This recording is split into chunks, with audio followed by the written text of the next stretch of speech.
Hey everybody, Sean Sewell with the Engearment.com podcast. Very excited to have back on the show Dr. Craig Marker for part two. Now, Craig and I have been sharing notes back and forth, and Eric's been chiming in too. We've been getting so excited about mitochondria and how to train effectively and efficiently that Professor Marker has put together a presentation for us today. So kids are getting back into school. Us adults, we're about ready to learn, so get a pen and paper and get ready to learn from Dr. Craig Marker. Craig, thanks for being back on the show. Awesome to be back. If anything, it would be a good cure for insomnia. So if we don't learn things, we'll put people to sleep. So yeah, it'll be good to sleep too. I like that. Well, excellent. So in the last episode, we touched on some really cool topics on rest intervals, exposure therapy, what mitochondria is. We're going to get into more detail of that for sure. How it translates into training for various activities and sports, and just how to do it well. So I'll let you take it over, Craig. all right. Yeah. No, I mean, we were talking about things, and I felt bad because we kept mentioning 033, and we were kind of covering it a little bit. I thought we could go a deeper dive in what we're thinking is happening. And I thought it's just always fun to talk about these mechanisms because it affects so much of our health, and not just muscles and endurance. It just affects things like insulin sensitivity and those type of things.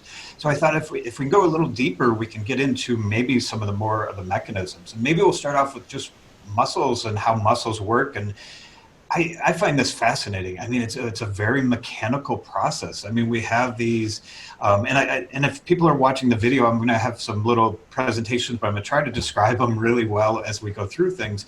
But we have these little oars, basically, that attach or grab onto a little filament and then sort of row themselves. And that's how muscles contract. They basically attach on, pull, release, attach on and pull, and that's how muscles contract. And it's this very mechanical process. And so, I think that's to me, it's just fascinating that we have these little things that just are, that's what's creating the muscle fiber to move. And it moves through this ATP. And I think people have heard of adenosine triphosphate, ATP. And we're always told this is the currency of our energy system. But what actually happens when the muscle moves is that ATP with water, we lose a phosphate, and it allows that mechanism, that rowing mechanism to happen. And there's some other parts of that, what the oar is attaching to needs to be a gate that allows it to move, and that ATP is for that process. ATP is also used to relax the muscle, which is also kind of interesting to me, that we're using energy to relax and to pump that calcium back into the system. We need ATP to relax. So ATP is the currency. It's actually what helps us contract our muscles and to release our muscles. In order to make ATP, that's where we get into some of these mechanisms, and we get into the mitochondria. So I thought, and then if it's okay with you, I'll just kind of continue talking about ATP and sort of that process of breaking it down and building it back up. And again, the ATP, the T is for tri. So there's 3 phosphate molecules on it. When one phosphate molecule breaks off or is cleaved off, we get energy. We're left with 2, so ADP, a diphosphate, and then we can break off another one and we have a little bit less energy, but we can break off another one, and then we get AMP, monophosphate. So it's kind of this process that how we create energy, and we want to add more phosphate molecules back to build it back up. And so we have our different energy systems for that. And it's just such a fascinating system how we're built to create energy. And we've got these very quick systems and very slow and efficient systems. And, the one system that we have that's really quick is just we have ATP built into our muscles and in our type 2 fibers. We have some ATP. If we go a full out effort, that ATP just dissipates really quickly. It's just gone. We can't store much of it. If we could store tons of ATP, we would be so explosive, so powerful all the time, but we just have a limited amount. And, thinking about it evolutionarily, if we trip and we need to catch ourselves. That's, we need it quick. We need it in the muscles, ready to go. And our body sort of protects that quick mechanism. It just wants some on reserve at all times. It's like a savings account, but it's not a very large savings account. So that's our quick ATP system. And then from there, we have to kind of make it. We have to, go earn our ATP in some respects.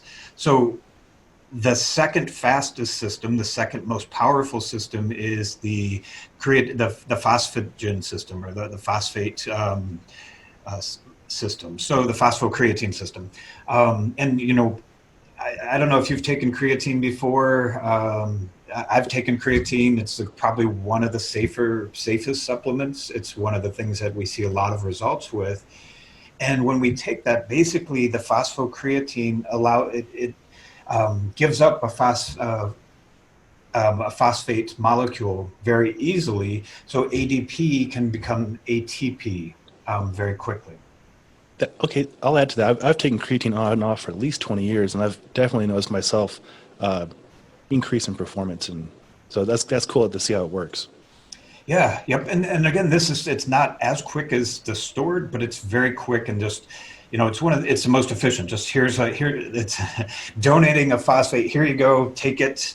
No, it's a pretty quick exchange. There's not a lot of energy going on in that exchange.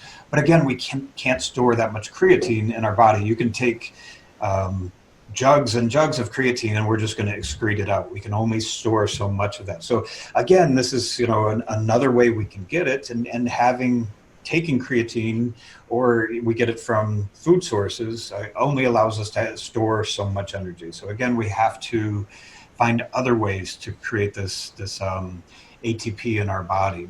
The next system is the glycolytic system, and the glycolytic system is not as efficient. And I'm calling it the glycolytic system. There's sometimes it's called the slow glycolytic and fast glycolytic. It gives us ATP at different points in the process, but it's not that efficient of a system. And let me kind of describe what I mean by not so efficient in a second. But the glycolytic system is where we feel the burn, and so if the acid part. So as we're doing all-out effort and we go for a few minutes or over 30 seconds, the system's really kicking in. And in the process of kicking in, we start to feel that acid. And what we're really feeling is it's producing an excess number of hydrogen molecules, and that excess hydrogen starts to build up, and that's that acid that's building up in our system. So it's not efficient in that it doesn't clean up its own mess. It just keeps this hydrogen. And the aerobic system, which I'll talk about next, is what's actually cleaning up that extra hydrogen that's in our system, that extra acid. So if our aerobic system can't catch up, our glycolytic system's just out there creating a huge mess. And I've got, if people are watching the video, you see this really terrible looking set of chemistry equations going on. It's just to kind of highlight that glycolytic process. So two things to note from this. One, there's a lot of leftover hydrogen in this process. And the other, it takes ATP to create, to get this process started. So you're already using ATP. It's not a very smart system that you're using ATP to get it going. It's like a electric generator that needs electric starter or something to get it going. And as in the end, it builds up more ATP, but it still takes up some just to get it going. The other component that's really kind of a big deal in this slide is that the cars that carry the hydrogen, NAD, carries the hydrogen around. And hydrogen's kind of a dangerous molecule by itself. And the Hindenburg blimp was a hydrogen blimp, and it just burned. And so if hydrogen's left out there, it just is kind of a dangerous element. So the NAD carries it around. And when this process goes, we start to build up more and more hydrogen. We have less NAD to carry it around.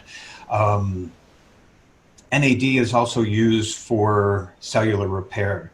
So part of the reason that with a lot of glycolytic work, we might be breaking down some of that DNA and some of the damage we do. It's from the acid, but also we have less NAD to kind of repair DNA damage. And, so that can be part of that repair mechanism that over the long term, we don't want to do a lot of glycolytic work because we also have that NAD deficiency. That makes sense. And before we started recording, I was mentioning I don't train in this system very often. And this weekend, we did a coach's course, and we spent a lot of time in the system, and we are all destroyed. Like, we are all sore. Is that because of the hydrogen, or is that because of the lactic acid? Yeah, lactic acid is just a sort of a proxy for that hydrogen, that acid buildup. So yeah, we often hear that, lactic acid is just in this process, it's actually just another energy source. So your body will turn that lactic acid into energy. So it's not a bad thing. It's just it's a proxy for the hydrogen that's building up. Cool. Thank you for explaining that. That makes more sense. Yeah. Yep. And then those, you feel the burn for a few days. It's not pleasant. That damage by that acid bath can really, build up. Again, once in a while is not a terrible thing, but you said you felt it for a few days afterwards. Yeah, and even the other athletes that went through the course, very well conditioned, especially in the CrossFit background, where they spend a lot more time in this kind of area, and they were like a lot of NSAIDs, a lot of ibuprofen the last few days, and that's not the way I want to live, and that's not the way I want to train people, but yeah, you feel it. Is there long-term damage if you spend more time in that zone? And I think my answer is always it depends, and it probably depends a little bit on age. When we're younger, we have a lot more NAD to get rid of that hydrogen. We can, there's certain people that are kind of built more for glycolytic type exercise, and like if you think about just sports, the 800 meters in track. It's kind of a glycolytic sport, and some people are just built for that type of sport. And, so I think it depends on a little bit of individual differences on how well you get rid of it. But as you get older, you tend to not get rid of it as easily. I think there's some damage that can occur long term. Some things we can do to mitigate it is to build a better aerobic system, and I'll talk about that in a second. But yeah, I think there's some pretty good research saying that too much of it is a bad thing. Some of it is not, it's a signaling process too. If our body needs energy, there's things that are happening. This glycolytic acid kind of signals other processes that, hey, you got to get better at this. We need energy. You got to build some more mitochondria, but too much of it is not a good thing. Cool. Thank you for clarifying that. Thanks. Yeah. And one of the things, when we're in this really big acidic state, I mentioned even, the little gates where the muscles kind of move along, they stop working and our muscles get almost stiff, and like coordination gets a little bit difficult when. Mm-hmm. I noticed that this weekend. People were just, shaky legs and not good. Yeah. Yep. That's pushing it. Yeah, so when we lose coordination and like even, when we can't relax our muscles, that's when we can cause more injury too. So I think maybe some of it's an indirect effect of it, that, if we're too glycolytic, we just lose a little bit of the coordination. Our muscles can't work as well if we get too acidic. Mm-hmm. And I've when I first learned that, relaxation is inhibited, through too much acid and not enough ATP, it's like, wow, even we can't relax when we're that acidic. So we can't go faster and we can't relax either. So it's kind of a double bind if we're going all out for too long. Very good. That makes sense.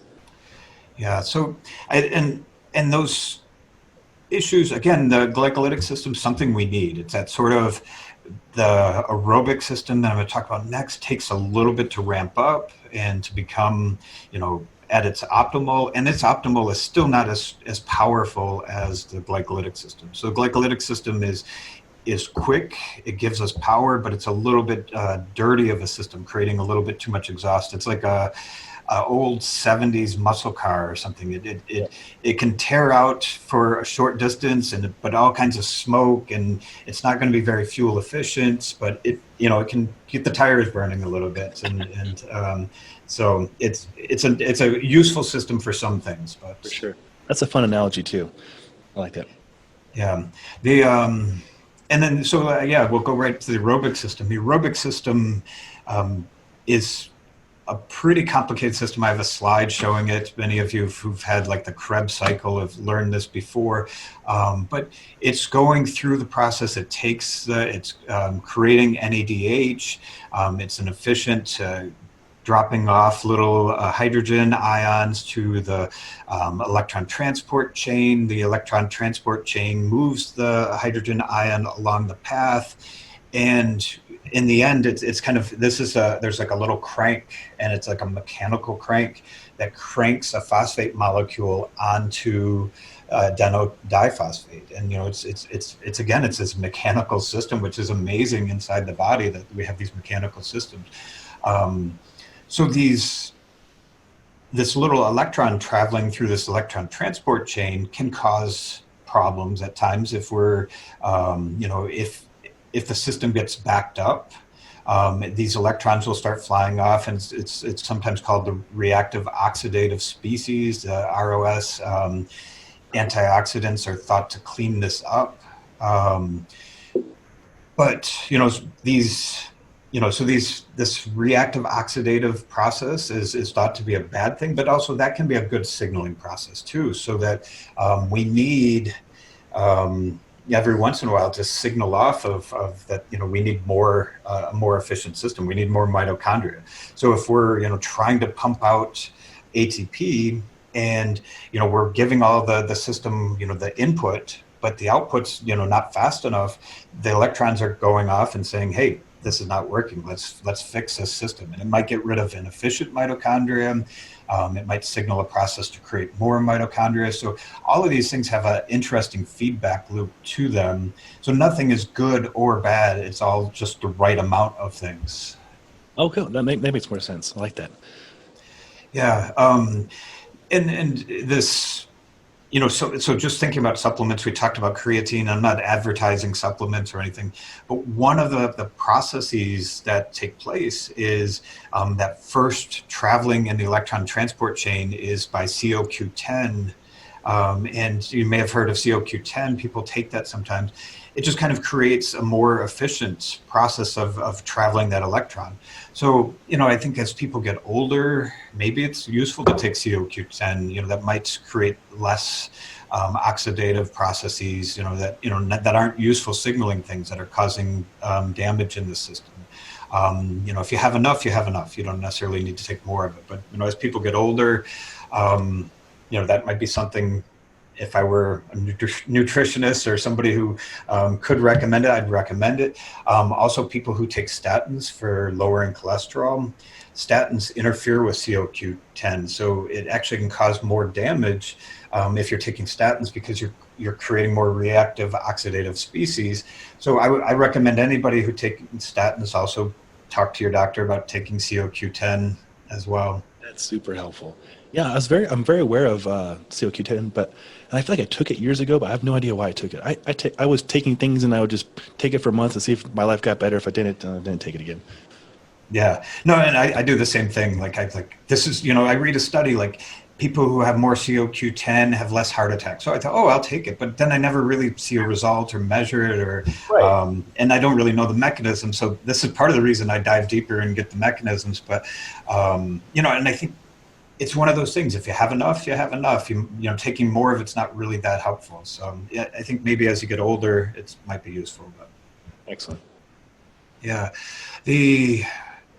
kind of moving on. I should have shown this as I was talking about the CoQ10, but this is the transporting of the electron. And again, this is a pretty dangerous little guy. That's if it gets into your system, it just shoots through things and breaks things. And so the CoQ10 takes care of it in the electron transport chain.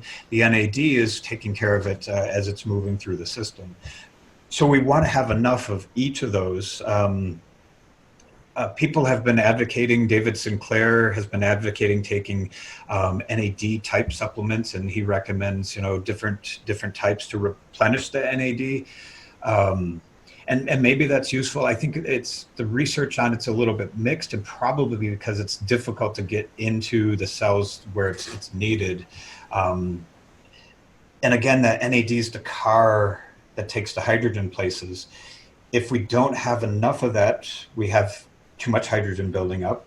And NAD also triggers the DNA repair process. So if we don't have that, then we can start having more DNA damage. So David Sinclair and others are talking about this is maybe what's causing aging. And I really like the theory. It's just how do we get NAD into our system? And that's the big question I have. I agree with you on that. I know there's so many things that are beneficial on paper, right? But like if you consume them, they get potentially destroyed in the gut or can't cross certain barriers or, there's a lot of variables that I don't know how to control. Yeah.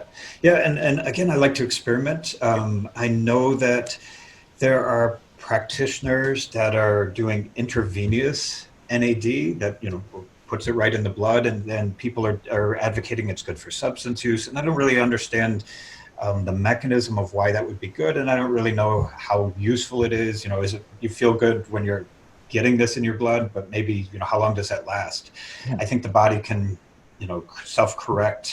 And I don't know how quickly it does that. So again, I'm not advocating intravenous NAD or anything like that, but I just know people are experimenting with different ways of getting it into the blood. Oh, that's fascinating. Very interesting stuff. Dig it. Yeah. Yep. So I don't recommend anything for others that I don't try myself, and I haven't tried that myself. So it's a pretty far leap for me to try that. Yeah, that's on the cusp of my threshold, I think, too. Yeah, I don't mind trying a new pair of shoes or something fun, but intravenous, I'll just pass on that. Yeah. I like that.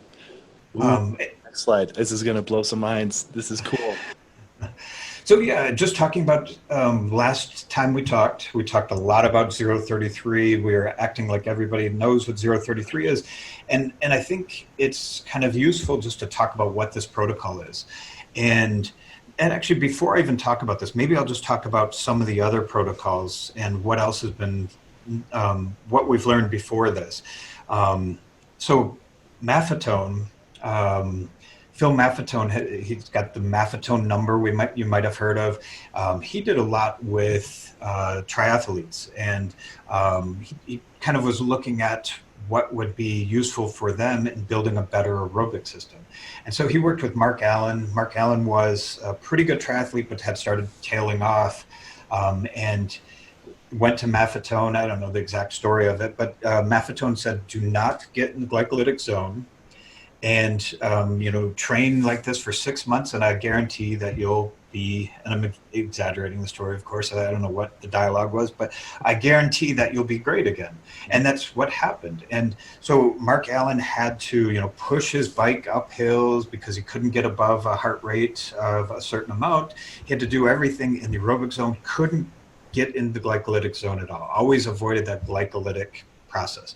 And Maffetone defines that glycolytic process by a heart rate. Mm-hmm. And he says, take 180 minus your age. And that will be now it's called the Maffetone number, but don't ever go above that number. So imagine an elite I just think this is fascinating how Mark Allen bought into this. An elite triathlete saying, I'm not going to go above 130. And, if my heart rate gets close to that, I'm going to get off my bike and push, or I'm going to just start walking if I'm running. So that's pretty extreme. And Peter Park, who trained Lance Armstrong, would do that in the off season with Lance Armstrong. And, and I think others will talk about this. The aerobic system is utilizing fat for energy, where the glycolytic system is using carbohydrates. A lot of simple sugars. So when we do a glycolytic burning type workout, we're hungry afterwards. We're often, we just want to scarf down a lot of food. And sometimes that leads to me, it kind of leads to like sugar craving. Like I'm just hungry all the time. And then this cycle of I eat a lot, then I train hard with a glycolytic workout, and then I want to eat more, et cetera, et cetera. The aerobic Maffetone type of workouts are fat, you burn more fat, you can be fat adapted, you're not going to feel like you need a bunch of carbohydrates to replenish your system. That efficient aerobic system, it's slower because it has to take very complicated fat molecules and break them down for energy. So Peter Park worked with Lance Armstrong trying to get him more fat adapted, and that he wouldn't need all these gel packs, and on the Tour de France. I'm sure they still use it then, but if the more fat you can use, you've got a lot more fat on your body, then you can store carbohydrates. Yeah, good point. Much more calorically dense. Yeah, yep. So Maffetone had that system, and it was just basically train the aerobic system, don't ever go glycolytic. Verkhoshansky, who is really known for plyometrics, he's a Soviet coach who trained a lot of Olympians, and the shock jumps that he came up with is what he's really known for, which became plyometrics today. He also was working on this sort of anti-glycolytic training, and his idea was not just do aerobic, but do that creatine phosphate system and aerobic. Don't ever do the glycolytic in the middle. So go as fast and hard as you can, then let the aerobic system clean up and recreate the ATP, then do it again. So on the Strong First forums, they have a lot of talk about A+A, the lactic plus aerobic, the lactic to that quick system, and never glycolytic. That makes complete sense. I remember back in the Mountain Strong course, that was the first time I saw the ANA, and I know where this is going. I'm super excited because avoiding that system that's dirty, that muscle car burning out system. Yeah, exactly. So you drive the Prius to work, and then you get in the Maserati to, I don't know where you're going, someplace. But so you're in the super efficient fast car once in a while, but then most of the time you're driving your Prius to work. But never in your dirty muscle car. I don't know. That's a fun analogy might be falling apart, but yeah. But that A+A, I think is a really interesting protocol. And maybe an example of this would be, 10 kettlebell swings every minute on the minute, and doing that for a good amount of time. Maybe 20 minutes one day, 30, and then 40, and kind of varying the times every day. But some have even said the Maffetone number, try to avoid, going above the Maffetone number. And that's a little bit difficult because when you get done with your set of swings, your heart's racing a little bit. You can maybe go a little bit above the Maffetone number, but you're going back down. The aerobic system's kicking in, recreating the ATP. So those are really efficient programs, and I like those A+A style, 10 swings every minute for a long time. I think what Pavel did was he was trying to figure out, that glycolytic system. Again, it's a good signaling system. We want that process to signal more mitochondria, and if we can push into that glycolytic system a little bit and then back off, and it's just kind of making sure you get as powerful as possible and then back off. And that's what 033 really came out of. It's a little bit more of a it's like an A+A system, but just a little bit more where you're pushing yourself into that uncomfortable zone. So 033, there's two variations of it. The one that I tend to explain, and probably the one that probably most people know, is you do 10 sets of swings every minute, 2 minutes, so two rounds of that. Then you take a minute rest, and you'll do 10 push-ups, and 10 every minute for 2 minutes. So it's 4 minutes total, or 5 minutes total. So just again, minute 1, 10 swings, minute 2, 10 swings, minute 3, you're resting, minute 4, 10 push-ups, minute 5, 10 push-ups. And then you repeat this cycle, and you can repeat it 3 times, 4 times, or 5 times. It depends on the day. You vary how many times you repeat it each time. So that's a pretty efficient program. There's another variation of it where instead of every minute, you do 5 every 30 seconds. And I think for push-ups, you want your push-ups to be as powerful as possible. If people are getting to 8, 9, 10 push-ups and they're a little bit slow, we want them to, do 5 of those every 30 seconds instead. So the glycolytic system on push-ups tends to kick in. We don't have as large of muscles. So I think for push-ups, unless people are really good, you probably want to go 5 every 30 seconds for those. And again, yeah, those smaller upper body muscles just don't react as quickly to, the glycolytic system has to be used. Absolutely. And can I add to it? Is it okay to supplement the push-up with, say, a angled push-up for somebody who might be able to not do a explosive push-up like on the couch or a suspension trainer? Something like that. I think that's, yeah, no, that's awesome. Like anything that you can be explosive with. So wherever you're at, if you're, they talk about bands, and not everybody can use a band in a very efficient way. Maybe an angle would be better, but putting a band around your chest and then attaching it to something behind you, so it gives you a little bit, of assistance. I think there's a lot of variations that people could do, and also you can make it more difficult too. So That's true.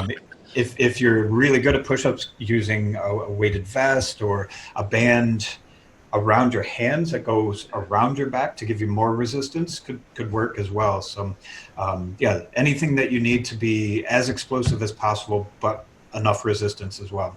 Perfectly explained. Yeah, and we talked about last week, the swing works really well for this because you can be explosive. Pushing to 10, it kind of, the timing is kind of always the same. We don't want anything to grind out, and same with the push-ups. We don't want grinding out of movements. But we've done some alternatives. We did some jumping squats.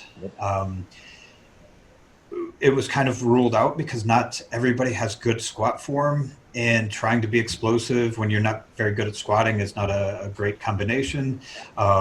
Dips. Pavel really likes dips for instead of push-ups, but not everybody has rings or a dip bar. But you can be very explosive with dips. We did a Viking push press, which it's just a press, but as it comes down, you kind of squat into it a little bit and then press it right back up. So it's a very explosive press that you're going to do. So that could be instead of the push-ups as well.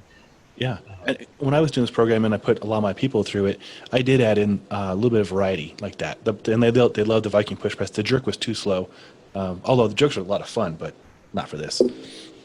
Yeah, yep. So, and I think the most important thing for people is, if you're not explosive, then you're not doing the program, because you want, the reason we're doing this is we want to drain all that ATP out of the body, and very quickly. The more quickly we drain ATP, the more we signal the body to create more mitochondria.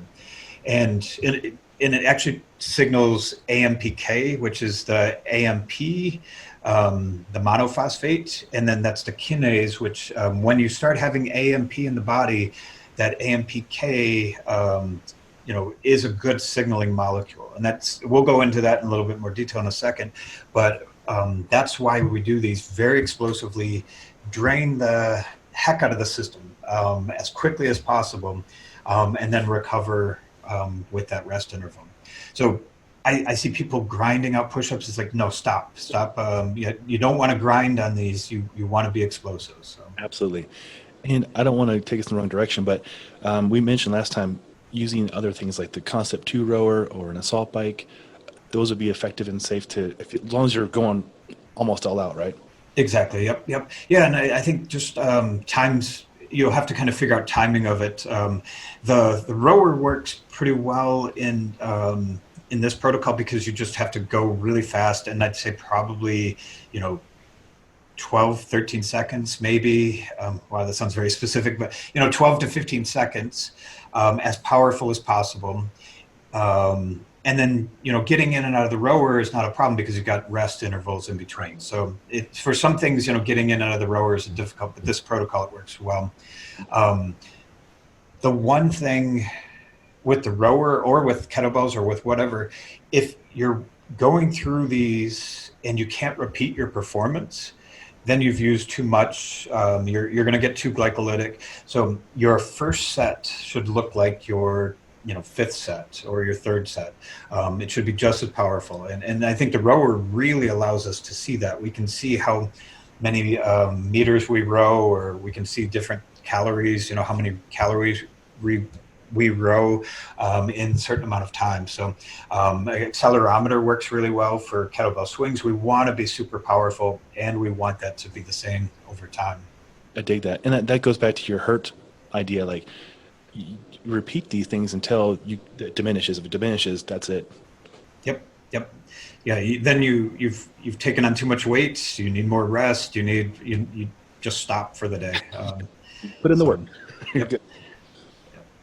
So, yeah, if we kind of moving on with this idea a little bit, but when we think about that buildup of hydrogen, and this, what I have on the screen is a study, I believe this was done with swimmers, and they were looking at acid in the blood. And this is not from swimmers. I'm trying to remember who came up with this study, but I'll figure that out and we can put it in the show notes. But basically it looks at how much work to rest. And in each one of these graphs these lines that I have shown, it's the same 1 to 2 work to rest interval. And you would think that if I'm working, if you work for 10 seconds and then I have 20 seconds rest, I would be able to replenish the system and not build up acid and the same as if I'm doing 30 seconds of work, 60 seconds of rest, or 60 seconds of work and 120 seconds of rest. But what happens with the body, again, the longer we go, the less we can get rid of the acid, we build up more acid. And so if we do 60 seconds of work, which are a lot of so-called HIIT style programs, even if we take 2 minutes of rest, we can't get rid of that acid out of our body. So, that's just too long of an interval. If you want to be acidic, that's perfectly fine. Go 60 seconds. But 2 minutes is not a long enough rest to get rid of the acid. 30 seconds of work and 60 seconds of rest is closer. We're getting to that point where we can recover, but we're still building up more acid. And what this study found was with 10 seconds of work, 20 seconds of rest, it's not building up acid in the body. So that kind of tells us we're in that sweet spot of pushing ourselves really, really hard, getting a little bit of acid, but then being able to get rid of it, clean it up with the aerobic system. That's beautiful. And that directly correlates, I believe, to the 5 rep every 30 seconds. Exactly. Yep. So, yeah. So this, I'm going to come up with who came up with the study. I'm trying to remember the details, but it might be a Marty Gabala type of study. I think it was one that was based off of his work, but he might not have been one of the authors. But that idea of pushing, straining the system, and then kind of backing off goes with what we were talking about last time of that the right amount of stress helps us build and then recover. And I've got a figure on the screen, and this is just from blacksmithing, which I know very little about, and I'll be able to demonstrate I know very little about it as I talk about it. But just this idea of as we're stressing the metal, the steel, with heat and with pounding it, there's a right point where it gets stronger, and if not, then we fracture it. And that's the same thing. If we do too much acidic work, we're going to fracture our system. Not enough, we break it down. That's cool. Yeah. So if I can take a quick minute, I don't know why I keep going to commercial breaks for supplements, but I mentioned CoQ10, but one thing people talk about is taking antioxidants. And there's this whole antioxidant theory of aging that if we just block this reactive oxidative species, we'll stop causing damage to our body and we'll be, live forever. And so for years, people were pushing taking antioxidants. And James Watson, who won a Nobel Prize, came out with a series of articles, and one of them is kind of provocatively titled, "Do Antioxidants Promote Cancer?" Yeah, that'll turn some heads. And what he's basically saying, and he was looking at the literature on cancer, and when people were given high doses of antioxidants, which they thought would, help the person be cured, it was actually leading to faster death, more cancer. And we weren't signaling, we weren't killing off the cancer. We were the reactive oxidative species weren't saying to the cells, this one's bad, kill it off. So we were promoting growth of these bad cells because we were stopping the signaling process. Another thing that we see with antioxidants is if you take them right after exercise, you kind of nullify that effect of exercise. So vitamin C and vitamin E supplements, right after you get done with a tough workout, you're kind of shutting off that signaling process that's telling the body to, recover better, or to recover and to get stronger. So I think antioxidants are useful, but again, at the right point in time and at the right, doses. So it's kind of it depends type of question again. Do I take antioxidants? Well, you can, but don't take them right after exercise. That is so fascinating. I mean, back in the day, it was like you had to take all your stuff right after the workout, that magic window, and you had to get all the protein and you had to get all the good things in there. You might have not been doing yourself any favors. Yep. Yeah, and the term we mentioned in the last time was noxious phytochemicals, and maybe, maybe when we're eating vegetables, it's not the antioxidants that are having that effect. It's the reaction our bodies are having to some of these other chemicals in vegetables. That it's causing bad cells to be removed, and damaged cells to be removed, and those type of things. So maybe that's part of the reason vegetables are good for us. So fascinating. I like that take. Yeah, and then just again that the signaling process. This is just the mitochondria, and just kind of a general stepping back a minute. I probably should have said this earlier. The mitochondria are in our cells.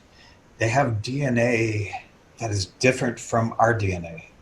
They're like a little creature that lives within us. And are you a Star Wars fan?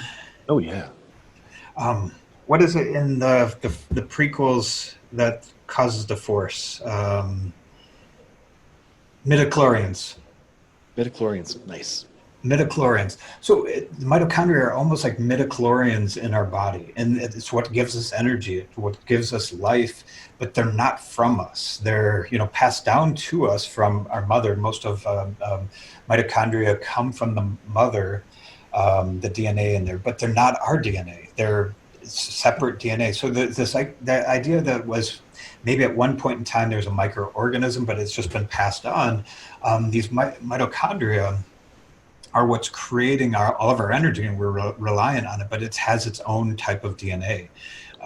And we want to get rid of poor performing ones. That mitochondria don't last forever. They start to perform badly, and we want to create new ones. And this is a big rabbit hole I started going down, was mitochondria fission and fusion, and what can lead to one or the other. So when we're doing fusion, we're creating bigger, more efficient mitochondria.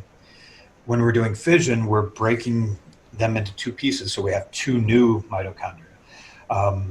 If we've got bad mitochondria, we don't want fusion, because that's just creating bigger, bad, inefficient mitochondria that's the smoky car. Mixing analogies now, but it's just not an efficient one. And if it could lead to cancerous type cells, we don't want fusion then. We want to kill off and have autophagy of our mitochondria in that situation. So it is kind of fascinating. So one of the things that we can use to get rid of bad mitochondria is fasting. And we talked a little bit about this before, but when we fast, our body starts this autophagy, starts eating bad cells and getting rid of them. And that's a useful cleaning out of the system. Exercise also can get rid of those bad cells, and that mitochondria sending off those reactive oxidative species is one of those signaling processes. Oh, great. This is really good. Two questions on this. Is it beneficial to exercise fasted for this reason, for the autophagy? And is it okay to fast some days of the week, like every other day or every 3 days? I don't know the answer to this question. I've been trying to figure this out myself. I think everything in cycles. Like if we think about if pure optimal system, we want to kill off the bad ones, and then what we have left we want to grow. And so, AMPK is thought to be the process that, kind of signals off killing of the bad ones. And, when we fast, we have AMPK response. When we exercise, we have an AMPK response. And then we have a IGF, insulin-like growth factor, that creates more muscles and kind of grows things. We can't live with just one or the other. If we were always fasting, we'd waste away. If we were always building muscle, we might build a lot of crappy stuff on top of other, crappy systems. So I think we have to kind of cycle those. And I think your idea of, every other day, every few days, and that's how I tend to cycle things. Cool. I tend to, I'll take a longer day fasting, once a week, and then, shorter fast throughout the week. And then, there's days where I call my IGF day, where, I'll weight train and then do my branched chain amino acids afterwards. And, I'm trying to build the muscles. And so, I've got my window, my anabolic window, when I take my protein and stuff right after workout. Other days it's, I'll fast. And mostly I'm doing exercise fasted just because of my schedule. But makes sense. Okay, I'm developing up a theory in my head. What I want to do starting today, I guess, is do the lighter O3 or those kind of ANA trainings on fasted, and then if it's a heavier one and I feel like I've really got to a threshold, maybe have some food afterwards. Yeah, nope, that's a great strategy, I think. So cool, put that in place. All right. Yeah, so this is just, I've got on the screen another, sort of this hormesis process where the mitochondria are getting stronger in this signaling. This doesn't really say a whole lot. I'm going to just kind of skip one slide ahead. This one says a little bit more. And actually, I'm skipping even one more. So this is Eric Verdin's work, and this is, to me, one of my articles that really kind of changed things for me. It came out in Science in 2015, and he was describing a lot of these aging processes. And in this one, sort of the center is NAD, and we talked about NAD as the car that drives the hydrogen around. So if there's not enough NAD in the body, the hydrogens are kind of loose and causing problems. It also, the NAD signals a lot of these other processes, like this PARP, and that signals DNA, fixing DNA. If we don't have enough NAD, then we start to have DNA damage. And we can also, just all these different things, like if we have a certain type of diet that causes inflammation, it reduces our NAD. If we have that sort of reduction, it can cause problems with our insulin sensitivity because our pancreas doesn't secrete enough insulin and it becomes less efficient. If the mitochondria is not working in the pancreas, we're not creating insulin as well. Also leads to brain problems, cognitive dysfunction. There's a lot of signaling processes that, mitochondria, as we're thinking, the energy system, our brain is we need a lot of it. So a lot of dementias are thought to be caused by mitochondria dysfunction. The muscular system, anytime we have a breakdown in that, that could be mitochondria problem, and then also liver dysfunction. So as we look at this process of aging, there's a lot of evidence that the mitochondria could be causal mechanism for a lot of these problems in aging. I don't think I explained that all that well, but Eric Verdin's Science article 2015, people can read that and really see just how broad reaching this is. And it's more than just 033 and exercise. It's, how do we age? And this is what really, threw me for a loop, like just my insulin sensitivity, the way that I'm thinking, like I think clearer when I'm doing these type of protocols. Like, I don't know how you felt just after one weekend of an acidic protocol, but if I'm worn out from, training all the time, I just not thinking very clearly either. I can definitely double down on that. Yeah, I was not thinking very well Monday and Tuesday. A little bit of break from work. Yep. So, I think this is what's even more fascinating to me. Like, I'd like my athletic performance to be better, but I want to live longer and healthier for many years. Of course, and think clearly too. I mean, that's so powerful to be able to have good memory and functional brain. Mm-hmm. Yep.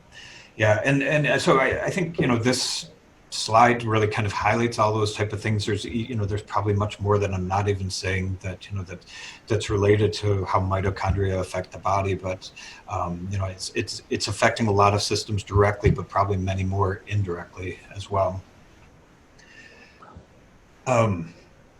I'm going to kind of marinate just a few random studies. So just for the listeners, Sean and I were talking about this offline, and he said that I could bore the crap out of you. So I'm just gonna I'm just gonna hit you with all the science. If you're not asleep yet, this will cure all insomnia. But I'm pulling up another article from Nature Medicine, and this is with the cold adaptation. And what we'll see with this, so this was an interesting study. It's just they put people in a 50-degree room. I was going to translate that to Celsius, but I know I'd be way off. So 50 degrees Fahrenheit, and just had them sort of in a short-term colder room, and it really changed type 2 diabetes, and actually kind of reduced the risk and pulled them out of a type 2 diabetes risk group. And what's interesting about the study was that it seemed to affect AMPK. So again, that AMPK is that trigger, that molecule that's kind of signaling a lot of beneficial functions. One of creating more mitochondria, but it also brown activated fat, which has got more mitochondria in it. It activated more of that. We have more mitochondria, we can create more ATP, our pancreas functions better. So this cold, just regular, like not a super cold room, but 50, 55 degrees or so, changed type 2 diabetes status. I am going to use this information to have my in-laws lower the temperature when we visit next time. I love it. And 50 degrees translates to 10 degrees Celsius. Just 10 degrees Celsius, okay. Just a quick random aside, I decided all my weight equipment at home, I was going to switch to kilograms because I thought I should learn the metric system. And what it comes to is I just never know what weight I'm lifting. So I put 85 kilograms. I'm like, I don't know what this is, but feels about right. Feels about right. I like that. So was there duration of time that at this temperature, and is there a better response if you get a bit colder? I see. There's not a lot of research on this. This is just kind of one of the bigger papers that came out. I think they were. Let me see if I see it in here. It wasn't that long of time in this type of room temperature. I would seem like shorter duration or colder would work better. I don't know if there's a linear relationship with this or not. I was kind of surprised at this one. One, it's in a big journal, but two, it wasn't that cold and it wasn't that long. We're kind of taught to take really cold ice baths and do all these extreme things, but even this, and it was not a very long period for the study. It was just a few days. So it really changed things in, I think, 10 days. Wow. Yeah, down by 43%. That's crazy. Was it you or was it Brad Kearns who brought to my attention the person who was tracking their insulin sensitivity, and the biggest reward was the cold shower or the ice bath? It probably was Brad. Brad is, I don't know if he told you about his ice bath system. I'm very jealous of it. He bought a freezer and sealed it with caulk. And so it's temperature controlled. He just has a lid on it. And he just goes in it every morning, and it's awesome. I would love yeah, I have to put ice in mine, and then I just don't use it as much. I just use it in winter when I don't have to do anything with it. So. I'll pitch the wife on that this weekend. Maybe you can motivate my family too on that. So it's a win-win. Let's do it. I'm looking for a used one, but I was thinking that might get it through the system. But so fasting is, we just talked about fasting, but in this article that I have here, it just talks about how it reduces cancer, some other chronic diseases. This is, it seems like we're doing some fringe type science with this, but when we look at the mechanisms, they make a lot of sense. That when mitochondria function more efficiently, when we get rid of bad cells, that's when we do better. So, this one's just alternate day fasting, and I believe this one might not even be like a full fast. Like this might be the reduced calorie one. That if I pulled up the screenshot of the right one, but it's not that extreme of a fasting protocol either. So it's something that's pretty manageable. So a lot of the studies are doing things that are much more manageable than we think. Again, we have to go to extremes, but this is relatively manageable. You're right. I think some people might get turned off right away with the word fasting or skipping meals. And I was one of those people that had to have breakfast. Like you had to have breakfast to break the fast. I have a hard time eating breakfast nowadays because I feel so much better skipping it and potentially even lunch. It's very easy. My wife even started doing it. And yeah, we can all do it. Yep. And that idea of, and this is what Brad Kearns and Mark Sisson are really working on, that sort of, when you're fat adapted and you're doing that sort of maffetone type protocol where you're just staying in the aerobic system, you don't feel hungry for carbohydrates. It's a lot easier to fast, and your body can utilize fats for energy, and it's no problem to, if you're constantly needing sugar, it's harder to fast. So I think fasting can help you become more fat adapted and use your aerobic system better too. Yeah, it's wonderful. Works really well. And then the last, we're talking, I was trying to bring in human big picture studies. This one's just looking at, this was something with dogs, and it's kind of, sad to think about, the research that they did with these dogs, but they basically gave dogs heart attacks by occluding a blood vessel. And what happens when you do this, and what happens in a heart attack, is that when blood doesn't get to an area, you don't get replenishment. It starts to get glycolytic, and there's a lot of this acid buildup. And then when the blood comes to the area, that's when the damage actually is occurring. And so what they did with these dogs was that they basically had them get less oxygen to their system. So they kind of preconditioned them that, you can not live on oxygen as much, and then, gave them a heart attack, and they do much better. And this kind of goes along with our idea of nasal breathing and these other types of breathing. It's actually helping our muscles become more conditioned to not having all the oxygen it needs, all of the residual CO2, which is really a way for our body to get rid of the acid. So we can handle it in a much better manner by doing this type of nasal breathing and other breathing exercises. Oh, very cool. You were mentioning you were talking with Peter, I believe, and he was holding his breath for quite a long time, and he has pulsometer, right? Check blood oxygen saturation. He's getting into the 80s, was it? Yeah. I mean, I just remember him. I wasn't watching his data all weekend, but he's like, "Oh, good, 86," or something along those lines. So he's really good at that and been practicing quite a bit. But his body doesn't respond. I think most of us would feel quite an effect at 86%. So he can do that pretty easily, just holding his breath. Incredible. It's incredible what people can do. Yep. Yeah, I think Peter would be an interesting person to have on the show to talk about breathing, because especially for your audience, and anything up in the elevation like you're doing would be useful. I'll reach out to him, and just for the heck of it, I brought a pulsometer when I was camping 2 nights ago, and it was fun. Like hold the breath, and I can get down to low 90s, but usually it was staying like 97 at like 10,500 feet, which was kind of crazy. And I mean, that's a good thing that you've got such good a good system that it stays at 97.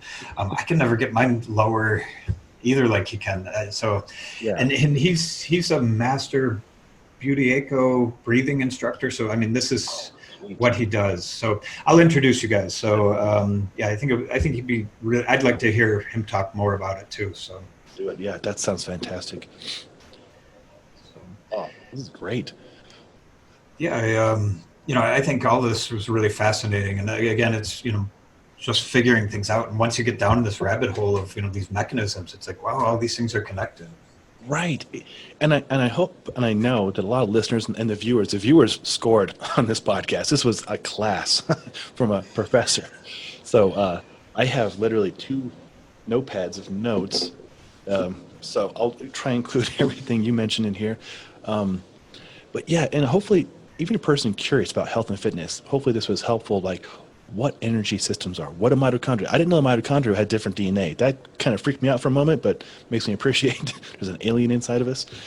Yeah, it's really fascinating stuff. And why you feel sore after doing, an intense workout with little rest, and what you can do to change it if you want to change it, and how you can get more insulin sensitive with the cold exposure. And it wasn't even that cold. 50 degrees is like warm to me. Like that's shorts weather still.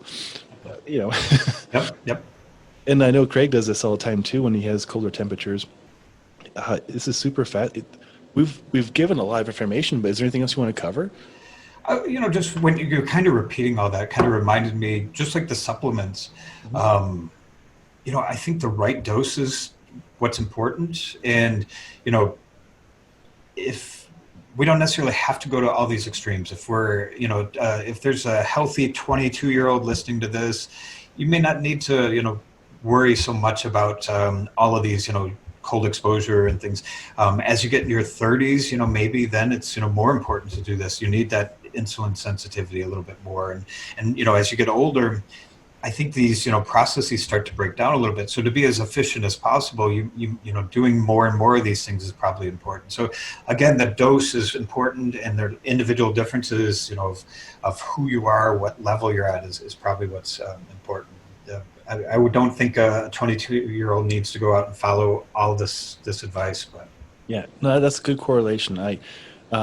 We're doing our coaches course this week, and we're putting together, what should be the standards. And there was some young, really, really fit people in there, and they were able to almost easily do a lot of stuff that me at 41, almost 42, was like, this is a challenge, So, but maybe when they get to our age, they will incorporate some of the techniques that you brought to our attention, and maintain as best as possible, and age well, perform well. that's my goal. Just Yeah. age well.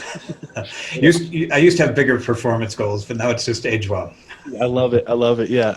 It's so fun watching these people who are very competitive, and like they want to increase their whatever WOD time or decrease it, I guess. And look at me, I'm like, I just want to feel good and like operate well. That's all. Do not care about anything else in numbers. But yeah. Oh, Craig, this has been really, really informative, very helpful. And if listeners, if you have a chance, please watch this YouTube video because there are very helpful slides. And it was not boring at all, Craig. It was very, very helpful. Yeah, it was cool to revisit some of the stuff I haven't seen in a long time and learn way more about it. Well, I appreciate that. I usually say my mom and my wife are the only ones that would think this is interesting, but I've got a third member of this group now. So Absolutely. Proud to be in the group. That was great. it's always awesome to talk with you. I mean, you and I talked before this, how we just geek out when we get to talk. So thank you very much for allowing this. Well, I appreciate it very much. And just chatting with Eric Frohart as he's flying over Denver right now, and he said, see if we can get invited down to your outdoor gym. So I want to come down and train. That would be awesome. I love being in the outdoor gym in the wintertime. It's awesome. So little challenge on the cold kettlebells, but I joke that when it's below 25 degrees Fahrenheit, that the kettlebells kind of suck your soul out of your hands. But otherwise, it's good. I can appreciate that. Well, thank you, Dr. Marker. Thank you for your time. Definitely looking forward to a part 3, digging down deeper. And all you Engearment listeners and followers and viewers, hopefully you found this helpful. If you have any questions, I'm going to put as much in the show notes as possible, and links to more of Craig's work, a lot of great articles, and just a great person. So all the best to you, Craig, and all the best to you listeners and viewers out there. Until next time, take care.